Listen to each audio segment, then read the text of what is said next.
So thank you very much for inviting me in this conference again.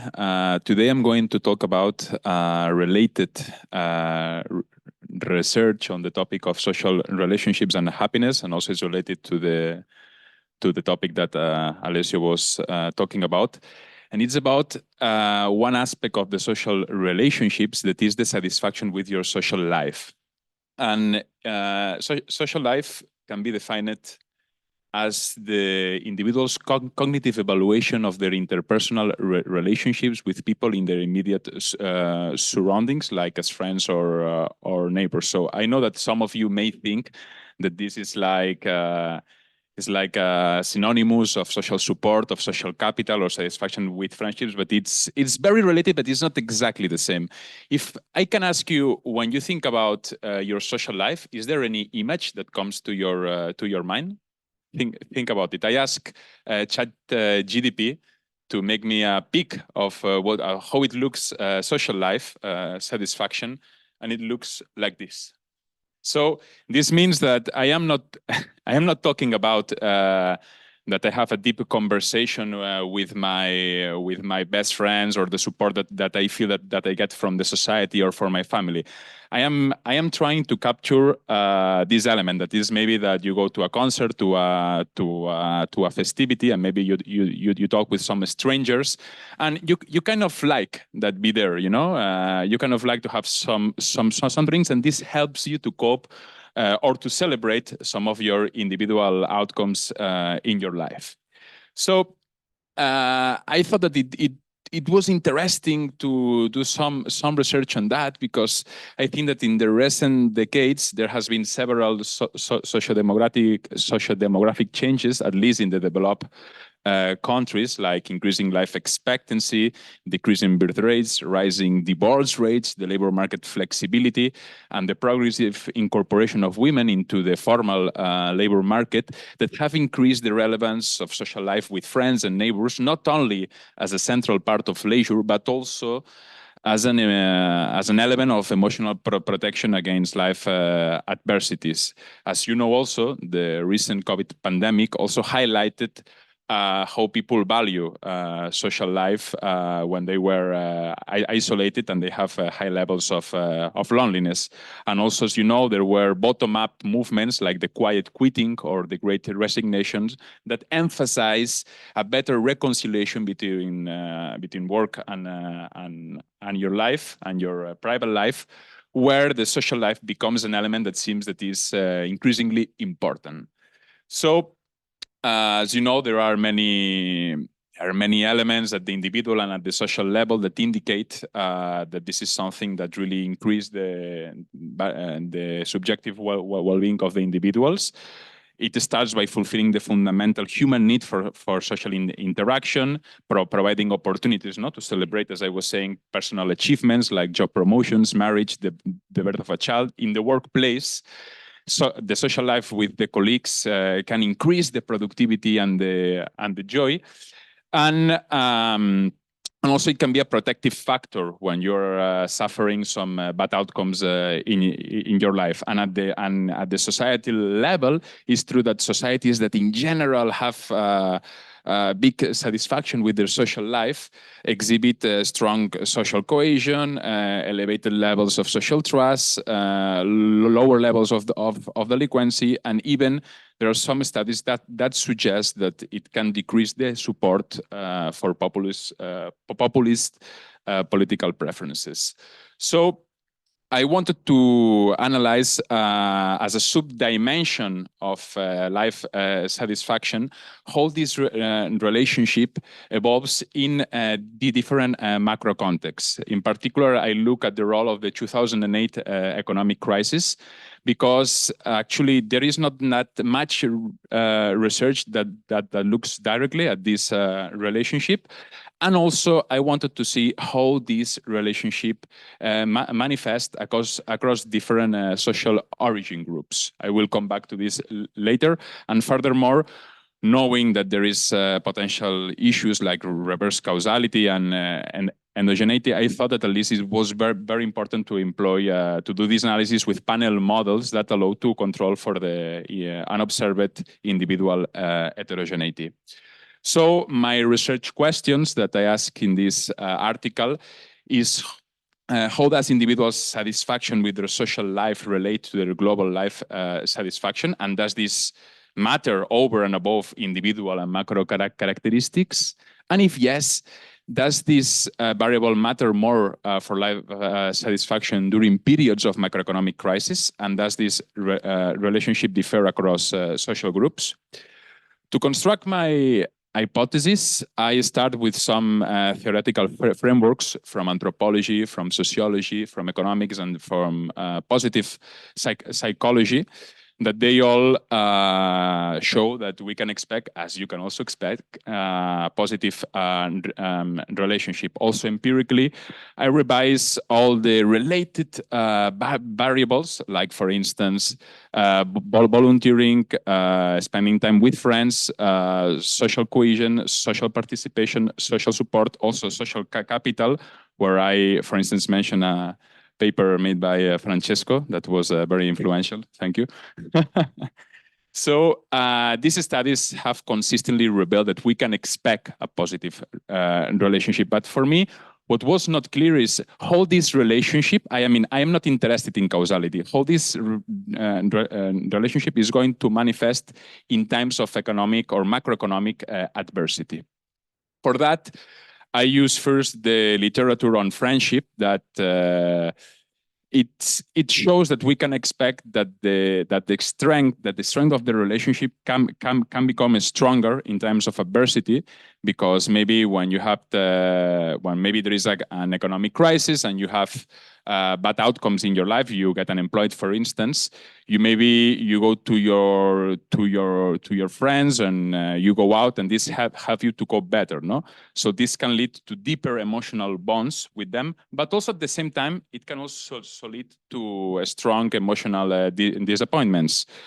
So also, there is other research with the British Household Panel survey that shows that, for instance, well, now I am doing a summary in the article is much more structured, that shows that the protective role of social trust against worse subjective well-being was more pronounced during the 2008 economic crisis. And the recent COVID pandemic, it shows that people value much more the social life, even if it was online, because it helped them to cope with their loneliness or with the adversities that they were having.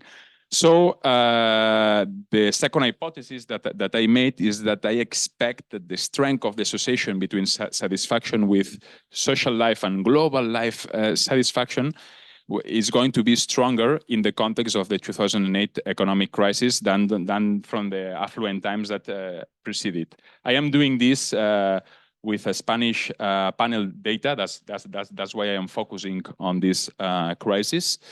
And when it comes to the role of social origin, I start with the postulates of Albert Bandura social cognitive theory that probably many of you are familiar with, that basically says that since our childhood, we tend to acquire our socialization skills with those that are from our same social background, and later in life, even if we move in the social ladder, we have still a preference, an innate preference to continue socializing with those of our same social origin group, because we develop kind of similar cognitive responses.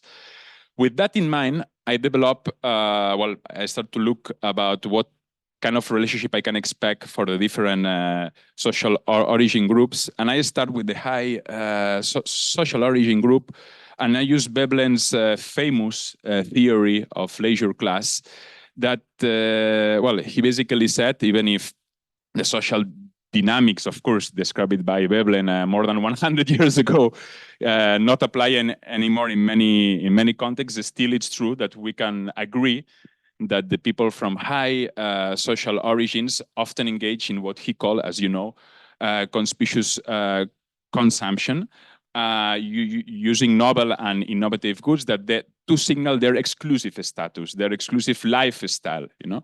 So there is a paper by Stefano Bartolini and Bonatti in 2008 that indeed argued that these dynamics have been reinforced in the last decades, where there has been an individualization and privatization of social life, where there is a growing preference for market-oriented leisure, just for instance, like consumption for pleasure. So given all this, I expected that for the high social origin people, the benefits that they can have for their well-being to socialize with the friends and their neighbors, maybe it's not it's a less important element for their global life satisfaction. And furthermore, as you know, they are normally more mobile, so they are capable of establishing new networks more easily. When it comes to the middle and low social origin, we can expect another story. In the past few decades, the increasing flexibilization of the labor market and the precarization have heightened the anxieties of these two groups. So social life here maybe can serve as a protective factor, especially as I was saying in the introduction, that we have rising divorce rates and the traditional family, it's less and less the strong element of social, emotional support. Indeed, the United Nations World Happiness Report in 2020 highlighted that those who benefit more from strong social environments are those most exposed to adversity. So with this in mind, I developed these two hypotheses that basically say that we can expect that that social life can be a much more important element for their global life satisfaction for those of low and middle social backgrounds, and maybe a less important element for those of high social backgrounds. And in times of crisis, this can be even reinforced. So for that, I use one of the only publicly available panel data in Spain that I don't know if you are aware that exists, that is called the PAT, which, by the way, I think that they did an incredible job, but it's only available from 2001 to 2012. So this means that it's just the years before the 2008 economic crisis and during the economic crisis. And it finished exactly in the last year, 2012, that, to put you in context, half of the young population was unemployed. And 25% of the active population was also unemployed, and there was a huge inequality. So I thought that it was interesting to use this panel data because everyone forgets about it. And by the way, if you want to use it, let me know, because it's not available anymore, but I have a contact that can give you all the data. And it's very good because this panel data has a low attrition rate from wave to wave, and it has a lot of interesting questions, including the question on how satisfied are with your social life, and in parentheses, friends and neighbors. So basically, the final analysis have 9,400 individual observations. It's from 2001 to 2012, as I said. And I use fixed effect estimates to, of course, control at least for the unobserved individual heterogeneity. And I control for the usual controls in happiness research. And for social origin, I use the father's occupation according to the EGP framework that I don't know if some of you are familiar with. It's about the occupation of your father, and then they categorize the people in the three main social groups. So what I found is quite interesting, actually, is the contrary that I was expecting.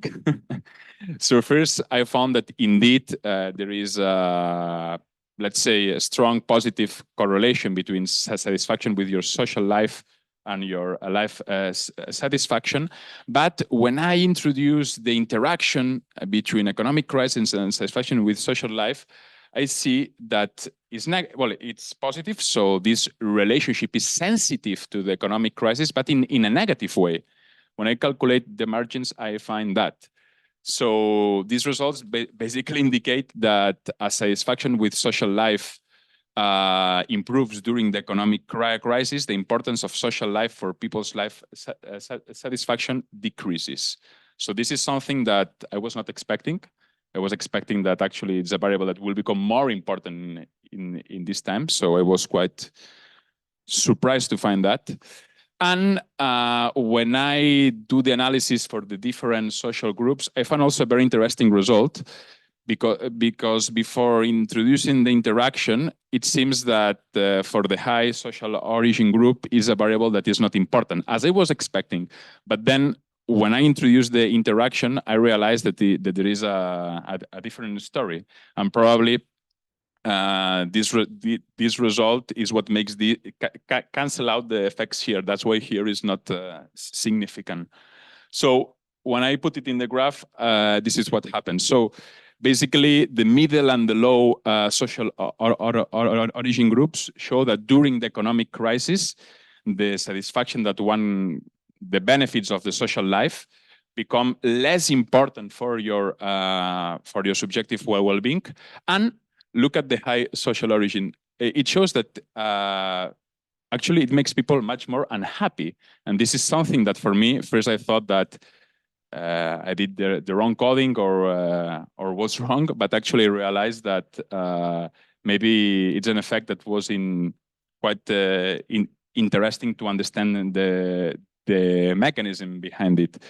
So my interpretation, and maybe you can suggest me some other interpretation, is that for those of low and middle social backgrounds, in times of economic crisis, there is a prioritization of immediate basic needs.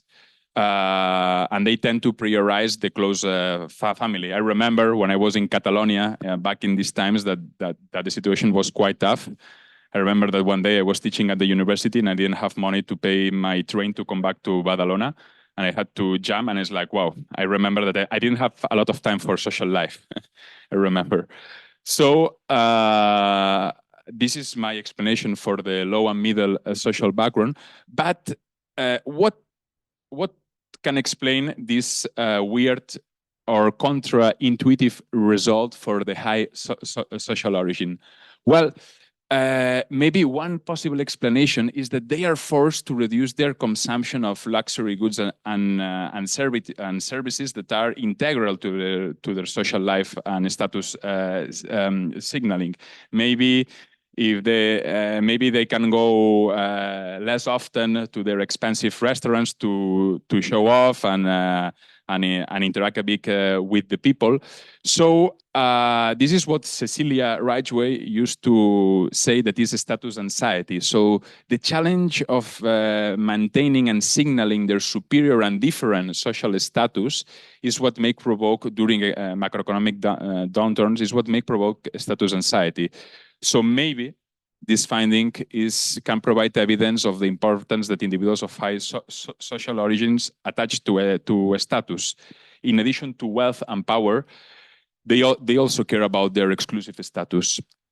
So just to finish with some potential policy implications, I think that it's important to promote social connections and supportive social environments, especially during economic crisis, and to foster also labor market policies that can favor a better work-life balance, and also to organize public events at the local level, like festivals, concerts, that can facilitate the face-to-face socialization, promoting in this way well-being, trust, and social integration. Thank you very much.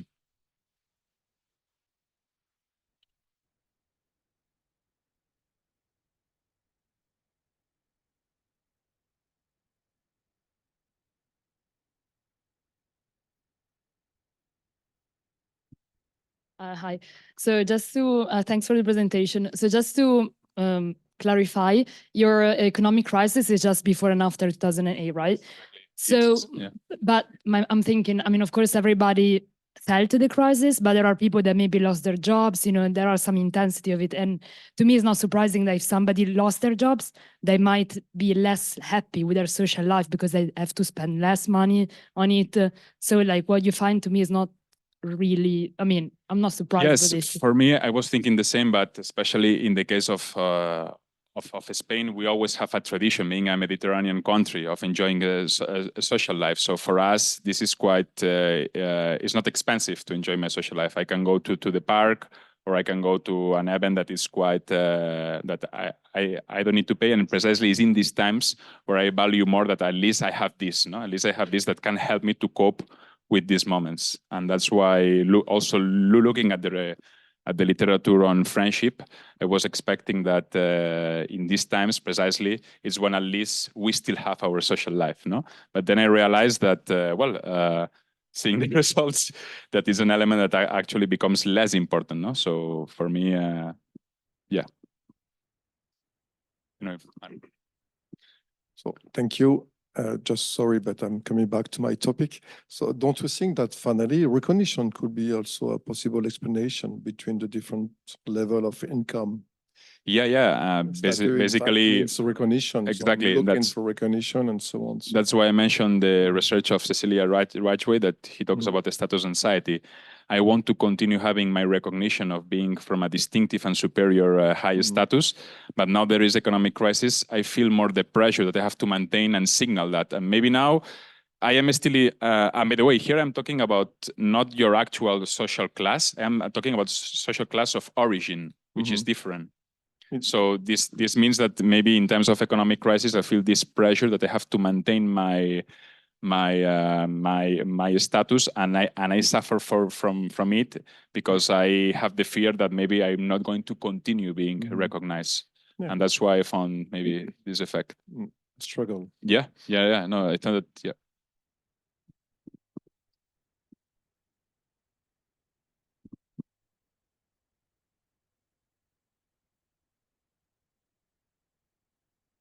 Yeah, Mark, I don't know. Okay. Just tell me if I got this completely wrong. But so roughly speaking, the treatment is the economic crisis. We observe that for some social groups, it turns out that sort of wider social circles become less important.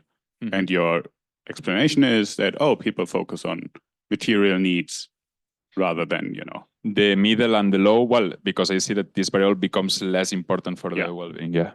But if that's the story, then wouldn't that just be directly, if it's social class at origin, so parental social class that you're splitting it over, then you could just test this by, what's people's incomes, what's their ability to meet financial needs, and check whether that's essentially just driving it.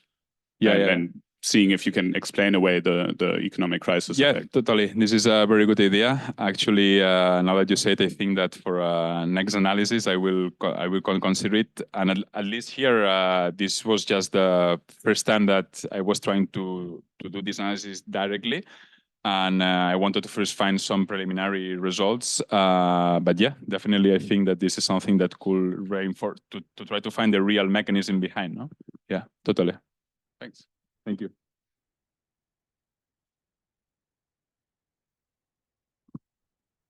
Andreas? Yeah, thanks. Great talk. Similar stuff. So I know there's this result that in American prosperity churches, it is precisely when people become unemployed that they are least likely to go to church, even though that's when they need support the most, because it's an embarrassing thing in a prosperity church to be poor. So I guess this would corroborate your suspicions. But I wonder, I doubt the questions are in there, but I would want to check a other explanation, which is something like you're just worried that people are going to lynch you if you're kind of like wealthy and showing it off and everyone around you is unemployed. I would want to kind of check whether there's more of a social embarrassment contingent to any of the results or something of that sort, or fear. Like you could check safety as well. Yeah, that's true. And also for those from middle and low social origin, those of them that are unemployed, the social stigma of being unemployed, maybe it disappear anymore, So that's, yeah, definitely. Yeah. Yeah, this is true. Embarrassment. in this discussion, we keep coming back to social relations, but this is satisfaction with social relations. So there's a change in the ranking, the ordering in which people place, let's say, normally they're focused most on social relations in good times, but then they change to focus more on economic issues and, in the poorer times. So this is not about social relations. This is about satisfaction with social relations. And that completely changes the narrative. So right now, it's not about showing off necessarily. It's that I think that you derive less satisfaction from your social relations. And let's say perhaps before, the people of high social status derived a huge amount before, and they're no longer able to derive as much. It's a change in the ranking. It's not actually your social relations. So everything that we've just talked about, I think we're missing part of the point. Yeah. And so I've been puzzling over it, but okay. Yeah. Well, for me, the showing off and the status signaling is more related to the high social origin. But again, for me, still, it's when we are talking about the satisfaction that I get from my social life with my friends and with my neighbors, still it's a variable that in times of economic crisis, I can be okay. Economically, I'm not doing good. And maybe with my family, I'm not doing good, but at least I'm satisfied that I have my few friends to go out, and I go to this concert a bit from time to time that allow me to relax. But yeah,